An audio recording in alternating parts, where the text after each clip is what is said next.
एक समय की बात है। चमेलीपुर नामक एक छोटे से गांव में राजू नाम का एक अंधा लड़का रहता था। राजू बचपन से ही नेत्रहीन था। वो चमेलीपुर के घाट पर बैठकर बीन बजाता था।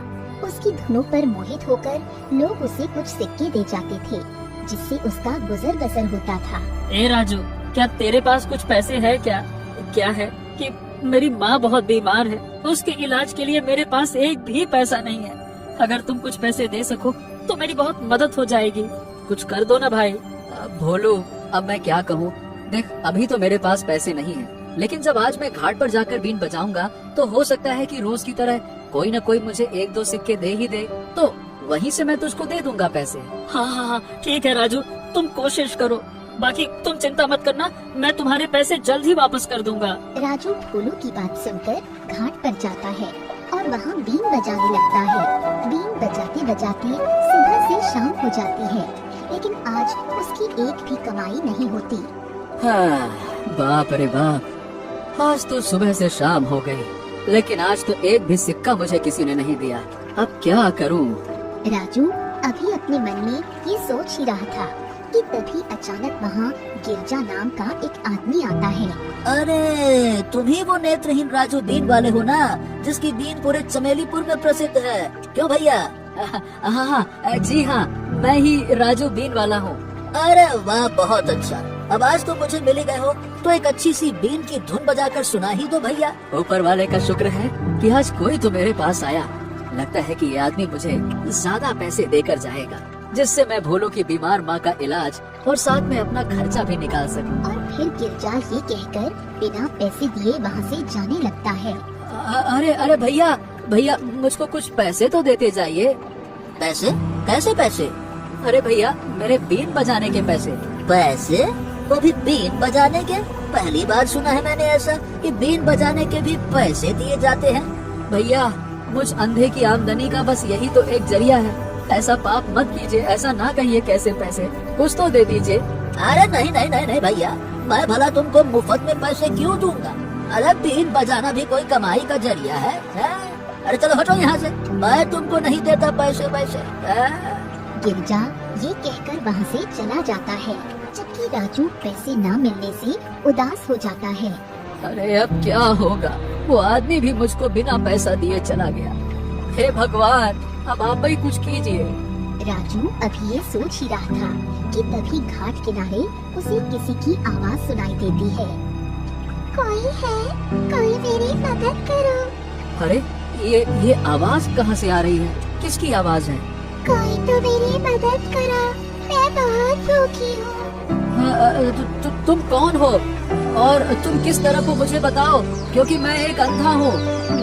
मैं तुमको देख नहीं सकता, बताओ किस तरफ हो। मैं बत्तख रानी हूँ और मैं पानी में हूँ। मुझे बहुत भूख लगी है, क्या तुम्हारे पास दाना है? ओहो, तो तुम पानी में हो। रुको, मैं अभी तुम्हारे पास आता हूँ। रुको।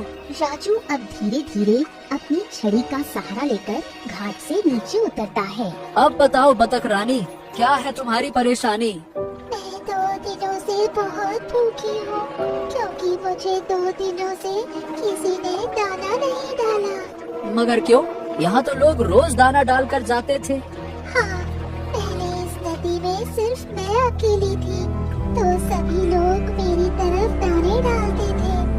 लेकिन जब से घाट के दूसरे किनारे पर और बत्तखें आने लगी हैं, तो लोग दूसरे किनारे पर दाने डालने लगे, इसलिए मैं भूखी हूँ।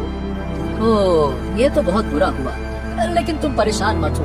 अभी मेरे पास थोड़ा सा भूंजा चना है, लो ये तुम खा लो। बत्तख रानी अब खुशी खुशी राजू के दिए हुए चनों को खाने लगी। तुम्हारा बहुत बहुत शुक्रिया भले इंसान, मगर मैंने तुम्हारा नाम तो पूछा ही नहीं अभी तक। अरे कोई बात नहीं बतख रानी, मेरा नाम राजू है और मैं अक्सर यहाँ बीन बजाता हूँ। अच्छा, तब तुम ही हो जो यहाँ बीन बजाते हो। असल में मैं यहाँ पानी में रहती हूँ, इसलिए मैंने सिर्फ तुम्हारी बीन की आवाज सुनी थी, तुम्हें देखा कभी नहीं था। चलो अच्छा हुआ तुम्हें देख भी लिया। अच्छा चलो, अच्छी बात है। अब तुम आराम करो, अब मैं रोज तुम्हारे लिए दाने लेकर आया करूँगा। हाँ। राजू की बात सुनकर बत्तख रानी खुश हो जाती है, जबकि राजू अब खाली हाथ अपने घर जाने लगता है। अरे ओ राजू भैया, राजू भैया, पैसों का कुछ इंतजाम हुआ क्या? हाँ, नहीं दोस्त, आज मुझे किसी ने एक सिक्का भी नहीं दिया, लेकिन मैं कोशिश कर रहा हूँ, कल शायद मेरी कमाई हो जाए। हाँ, ठीक है राजू, मैं भी पैसों का बंदोबस्त कर रहा हूँ, तुम भी कोशिश करते रहो। अगर ईश्वर ने चाहा तो कहीं न कहीं से पैसे जरूर मिल जाएंगे। हाँ भोलू, जरूर। तुम बस अपनी माँ का ख्याल रखो और चिंता मत करो, ऊपर वाला सब ठीक कर देगा। भोलू राजू की बात सुनकर अब अपने घर चला जाता है, जबकि भोलू के जाने के बाद राजू भी अपने घर चला जाता है। हे भगवान, आज कहीं से भी थोड़े बहुत पैसों का इंतजाम करवा देना, क्योंकि भोलू की माँ का इलाज बहुत जरूरी है। जो मेरे साथ हुआ है वो भोलू के साथ नहीं होना चाहिए।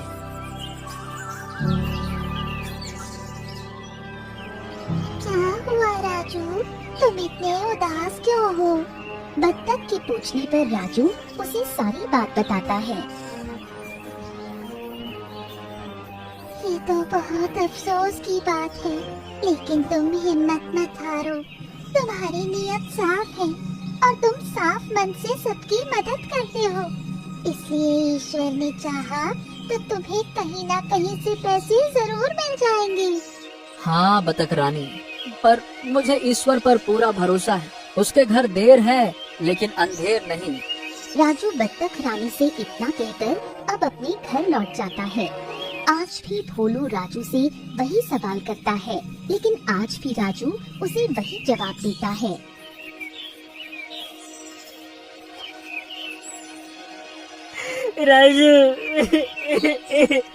राजू, राजू कुछ भी करके मेरी मदद कर, वरना मेरी माँ मर जाएगी। मेरी माँ के अलावा मेरा इस दुनिया में कोई नहीं है। वैद्य जी ने कहा है कि अगर उन्हें समय पर दवाई ना मिली तो मेरी माँ मर जाएगी।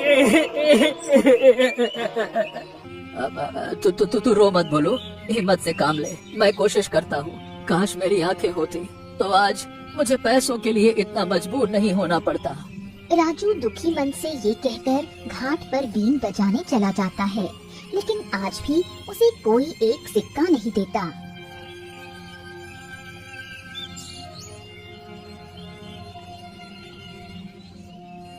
अरे कृपया करके आप लोग कुछ पैसे तो देकर जाइए। मेरे मित्र की माँ बीमार है, मुझे पैसों की सख्त जरूरत है। कोई तो मदद करो, कोई तो मेरी मदद करो, पैसे दे दो, थोड़ा बहुत दे दो। राजू रो रो कर लोगों से मदद मांगता है, लेकिन कोई भी उसकी मदद नहीं करता। थोड़ी देर बाद भिक्षाम देहि, भिक्षाम देहि। प्रणाम साधु बाबा। आयुष्मान भव पुत्र। आज तुम्हारी बेन की धुन में पहले जैसी मधुरता नहीं थी, क्या बात है? साधु बाबा, क्या आपने हमारे बेन की आवाज पहले भी सुनी है? हाँ, मैं तो रोज तुम्हारी बेन की धुन सुनता हूँ। तुम अंधे हो तो क्या हुआ, तुम्हारे अंदर इतना अच्छा गुण है। मैं खास कर यहाँ तुम्हारी बेन की धुन ही तो सुनने आया हूँ। हाँ, वो अलग बात है कि मैं तुम्हें देकर कुछ नहीं जाता था, लेकिन आज दूंगा। नहीं साधु बाबा, मैं आपसे कुछ नहीं ले सकता। आपने मेरी बजाई धुन को पसंद किया, मेरे गुण की सराहना की, मेरे लिए यही बहुत बड़ी बात है। ये तो तुम्हारा बड़प्पन है पुत्र। अच्छा, तुम पहले मुझे ये बताओ कि आज तुम इतने उदास क्यों हो? साधु बाबा के पूछने पर राजू उन्हें सारी बात बताता है। ओह, ऐसी बात है। देखो, मैं तुम्हारी परेशानी समझ सकता हूँ, लेकिन अभी तुम दूसरों के बारे में सोचना छोड़ो। पहले तुम अपनी किस्मत बदलो। मैं कुछ समझा नहीं साधु बाबा। राजू की बात सुनकर साधु बाबा अपने पास से एक पुराना सिक्का निकालते हैं और राजू के कटोरे में डाल देते हैं। राजू सिक्के को छूकर महसूस करता है और साधु बाबा से कहता है, साधु बाबा, ये सिक्का तो आम सिक्कों की तरह नहीं लग रहा, बल्कि ये तो कोई खास तरह का सिक्का लग रहा है। हाँ पुत्र, ये कोई आम सिक्का नहीं, बल्कि किस्मत का सिक्का है। ये सिक्का जिसके पास भी होगा, उसकी किस्मत बदल जाएगी। लेकिन इसे रखकर मैं करूँगा क्या? भला मुझ जैसे अंधे की किस्मत भी बदल सकती है क्या? हाँ हाँ, क्यों नहीं बदल सकती पुत्र, लेकिन शर्त ये है कि इस सिक्के को तुम हमेशा अपने पास रखोगे, और जिस दिन तुमने इस सिक्के को किसी और को दे दिया, उस दिन तुम्हारी किस्मत तुम्हें उसी जगह पर ले आएगी। अभी साधु बाबा ये कह ही रहे थे कि तभी अचानक वहाँ बहुत सारे लोग आ जाते हैं और एक एक करके राजू को पैसे देने लगते हैं। देखो भैया, राजू, हमको माफ कर दो। उस दिन मैंने तुम्हारी धुन सुनी लेकिन पैसे नहीं दिए, और फिर मैं रोज तुम्हारी धुन सुनने आता था, लेकिन आज मैं तुम्हें तुम्हारी मेहनत के पैसे जरूर दूंगा, वो भी दुगना। अब थोड़ी ही देर में गरीब राजू की किस्मत पलट जाती है।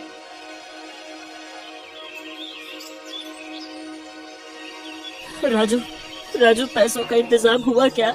हाँ हो गया रे भोलू, ये ले, ये सारे पैसे ले और जल्दी से जाकर माँ का इलाज करवा। अरे अरे, बहुत बहुत शुक्रिया राजू, बहुत बहुत शुक्रिया। शुक्रिया बाद में अदा करना, जल्दी से जा, माँ की दवाई लेकर आ और इलाज करवा जा। हाँ हाँ राजू, मैं अभी जाता हूँ। राजू उस किस्मत के सिक्के के साथ सारे पैसे भोलू को दे देता है और खुद खाली हाथ वहाँ से चला जाता है। अरे राजू, आज तो तुम्हारा कटोरा बिल्कुल खाली है। क्या आज किसी ने तुम्हें पैसे नहीं दिए? हाँ नहीं साधु बाबा, आज तो नहीं दिए। लेकिन क्यों? और वो किस्मत का सिक्का जो मैंने तुम्हें दिया था, वो कहाँ है? साधु बाबा के पूछने पर राजू उन्हें सारी बात बताता है। राजू, ये तुमने क्या किया? मैंने तुमसे कहा था ना कि वो किस्मत का सिक्का तुम्हारी किस्मत बदलने वाला सिक्का है, उससे तुम्हारी किस्मत बदल जाएगी। हाँ जानता हूँ साधु बाबा, इसीलिए तो मैंने वो सिक्का भोलू को दे दिया। उस सिक्के की मुझसे ज्यादा जरूरत उसे थी। भला मेरे अमीर होने का क्या फायदा जब मैं इस दुनिया को देख ही नहीं सकता। अच्छा, इसीलिए तुमने अपनी किस्मत अपने मित्र को दे दी।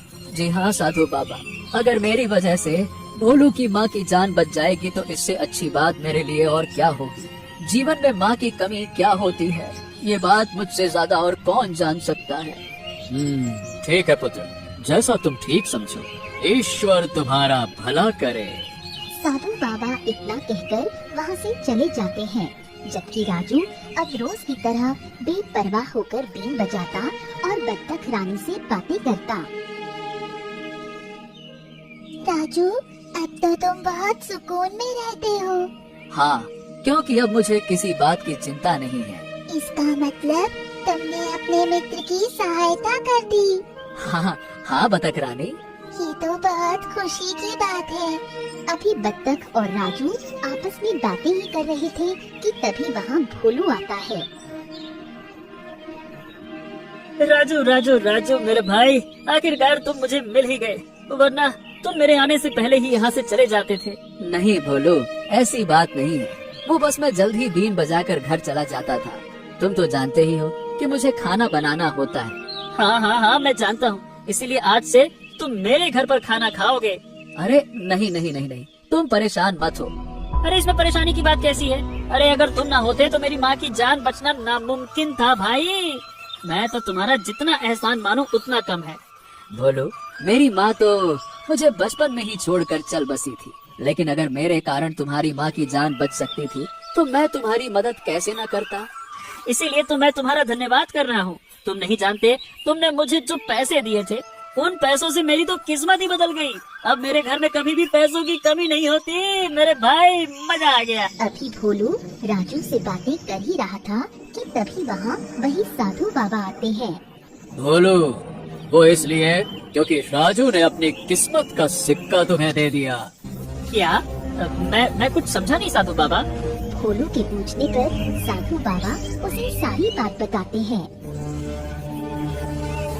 हे राजू, तुमने मेरे लिए अपनी किस्मत का सिक्का त्याग दिया। हे राजू, सच में मुझे तुमसे अच्छा मित्र कहीं नहीं मिल सकता। मैं तुम्हें तुम्हारा सिक्का वापस देता हूँ। ये लो तुम्हारा किस्मत का सिक्का। रहने दो भोलू, ये सिक्का तो केवल मेरी एक परीक्षा थी जो मैंने राजू को दी थी। राजू इस परीक्षा में सफलता हासिल कर चुका है, इसीलिए आज से मैं उसकी किस्मत का दरवाजा हमेशा के लिए खोलता हूँ और साथ ही इसकी आंखों की रोशनी भी देता हूँ। साधु बाबा इतना कहकर अपना हाथ राजू की आंखों पर फेरते हैं और वहाँ से चले जाते हैं। अरे वाह, मुझे सब दिखाई दे रहा है। अरे बतख रानी, मैं तुम्हें भी देख सकता हूँ। पेड़ पौधे, साधु बाबा। अरे बोलू, मेरी आंखों की रोशनी वापस आ गई। अरे वाह वाह वाह वाह, ये दुनिया वाकई में कितनी सुंदर है। इस तरह साधु बाबा के वरदान से राजू की आंखों की रोशनी और उसकी किस्मत दोनों बदल जाते हैं।